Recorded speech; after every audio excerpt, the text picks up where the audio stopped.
So when you're working on projects and you really have student-driven lessons, it can be scary because you don't feel like you're in control, but you really are. If you are planning the right way ahead of time, you are scaffolding every single aspect of that lesson and what the students are doing. You may say to yourself, it's way too much, there's too much to do. But that hard work in the beginning allows it to be completely student-driven, and they know that this is their education and that I'm here to support them. I'm not here to tell them what they need to know.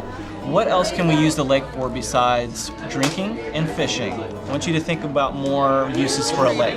Keep thinking. Think about the lakes in our community. What kinds of things do we use our lakes for? So it's not about just giving kids a worksheet that the teacher has created to complete. It's about introducing the topic in a way that will build curiosity. It's about being able to provide opportunities for kids to inquire and ask questions around it. It's about providing opportunities for kids to work together to find their own answers to the questions that are posed, or perhaps generate more questions. Just think for a minute and reflect on this idea. What is working well for your group?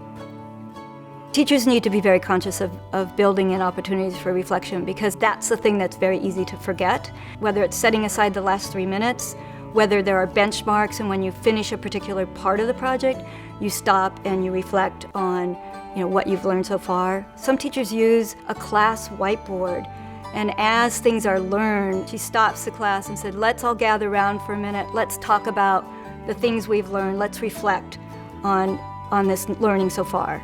And then the next step would be to really be able to engage in discussion with their peers to gauge what was the thinking from their partner or their group members, and how does that now shape my thinking.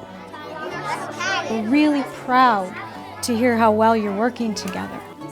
So we have learning targets for every day. Sometimes the students write them, sometimes I write them. And I like to have them track themselves on that learning target, either throughout the lesson or throughout the week if it's a longer learning target. So having them do it themselves gives them that pride in their own education and makes them more engaged in what you're doing. They don't feel like, oh, okay, Miss Eller doesn't think I'm learning anything. I know that I'm learning something because I'm the one tracking my own learning.